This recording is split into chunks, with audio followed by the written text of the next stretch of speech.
What's going on, guys? King Raven here, coming at you with another video today.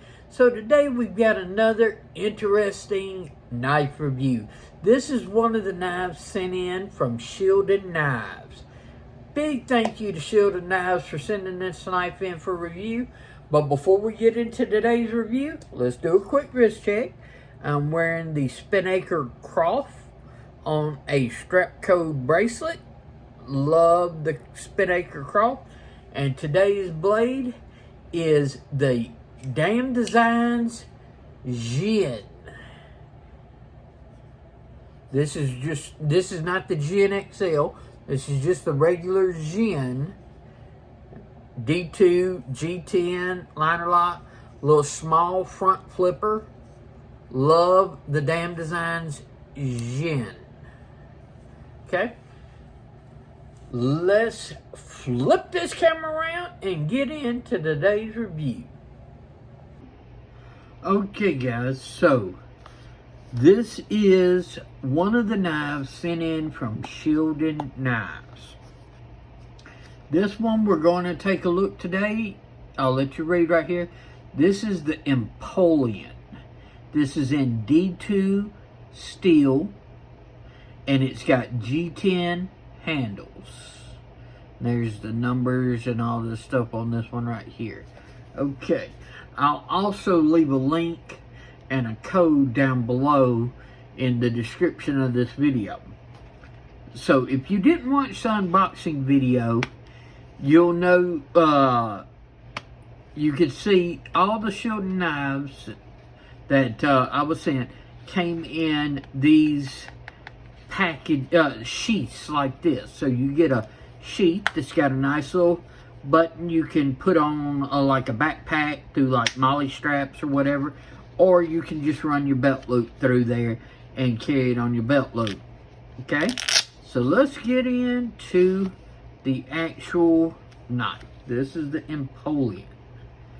Alright, so first off, if you take a look, the G10 actually has been sculptured along the edges, okay? Gives a little bit of detail, a little bit of structure, you know, a little bit of traction, not much and everything. It feels a lot like, you know, just regular G10, but you can definitely feel these scallops. Flipper, the pocket clip is not deep carry. I'm okay with that. Being in a wheelchair, I actually prefer not deep carry because it gives me more to grab a hold of to get out from in a seated position. So I prefer clips like this, and I like it that the screws are above so your material can go all the way to the top of the clip, and then you just have this. But for my deep carry fans, just know that you're going to have about like this sticking out of your pocket. Does have a lanyard hole, okay?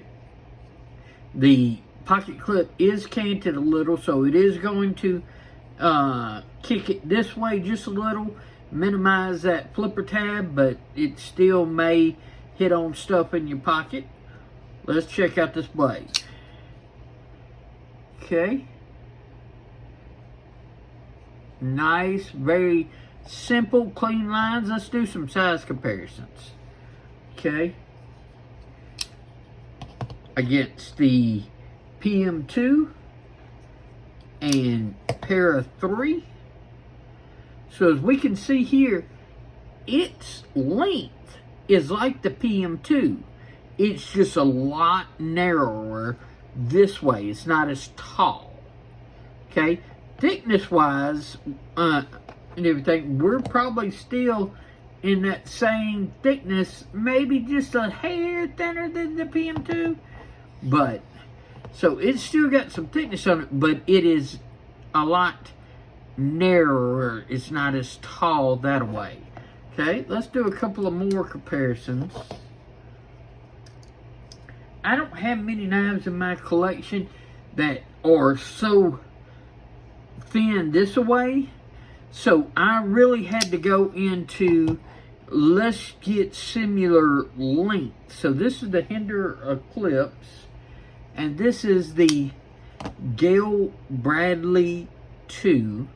So the Empoleon is right there as far as blade length and not far off on handle length as far as these. So any of your knives that are sort of like in that PM2 size, you're going to know the length of the Empoleon. Two of probably my best comparisons on this is actually the Axial Gear Shift OTF and the Spartan's Astor. Okay, right there, same length. The Shift, the handle is taller, but the blade, we're looking at very similar dimensions as far as the height of the blade.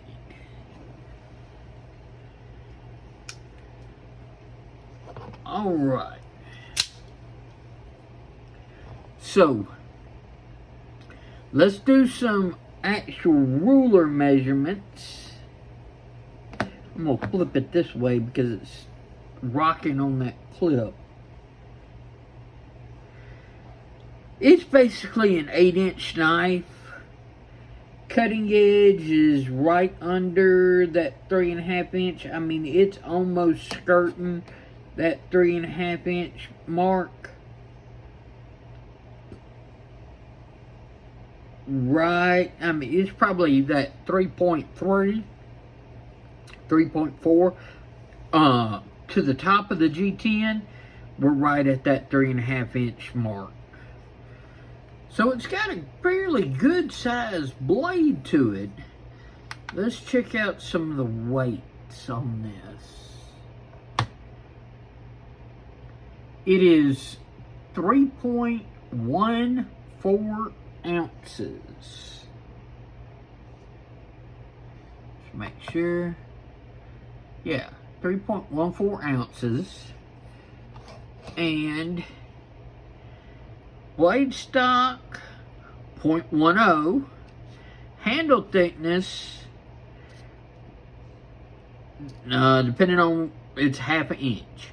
Okay, depending on right where you grab it and everything, because that's another thing. The handles are contoured. Okay, so it's not just straight flat G10. You do have some contouring to these. So you've got scalloping and contouring. Nice flipping action. Liner lock. Good lockup. Liners have been skeletonized some. I don't know if you can see in there, but there's some skeleton holes and everything going along this.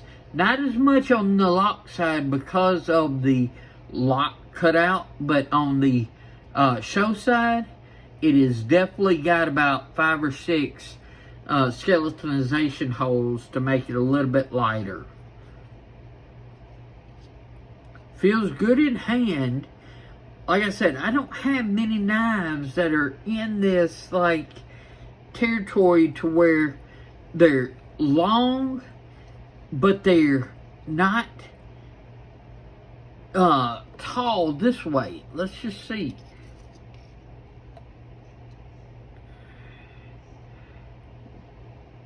Point 0.78 of an inch. And if we compare that to just, let's say, like a PM2, yeah, see, it over an inch on that. So definitely looking at like a thinner, or even like the GB2. See, that's basically an inch. Okay, and this is basically like 3/4 of an inch, right a little bit over. So definitely smaller this way, average size this way, so it does feel good in the hands.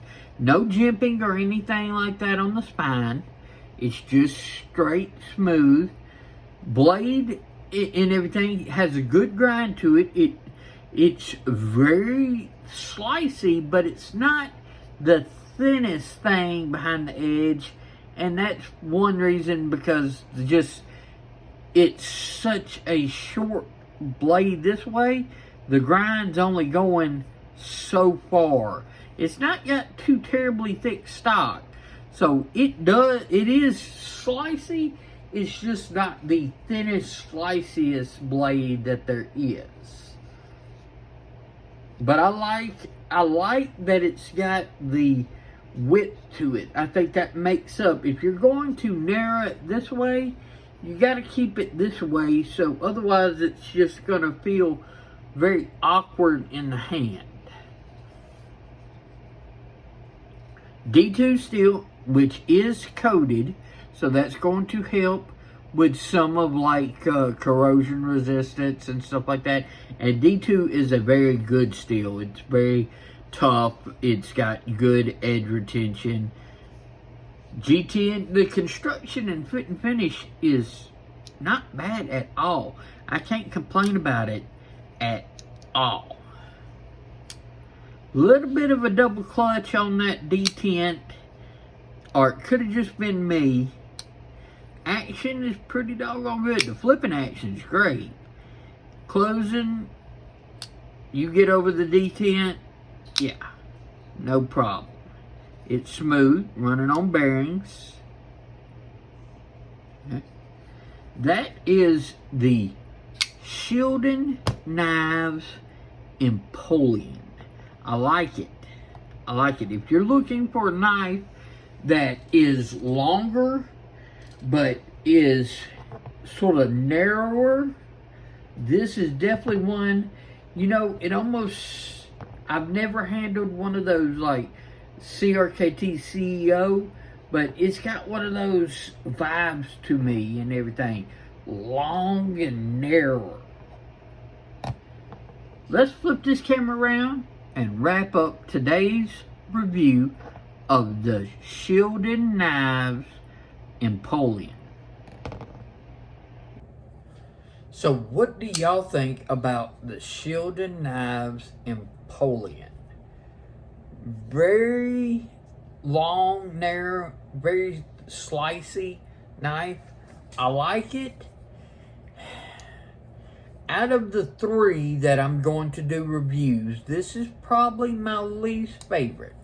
Nothing wrong with it. It's just, it's not quite my cup of tea, because I tend to like a little bit taller, a little bit broader knives, as you could tell in my comparisons. But this is very easy to pocket. This sits really, so if you're looking at the relative space in your pocket, check out the Empoleon and everything. It's a great budget knife that has that still length capabilities but smaller footprint in the pocket. I'm going to leave a link to it with a code down below, so y'all check it out. Big shout out to Shieldon Knives for sending this in for a review. I want to thank them very much. Y'all follow them on Instagram. Follow me on Instagram at Shield Arms. Y'all be safe out there.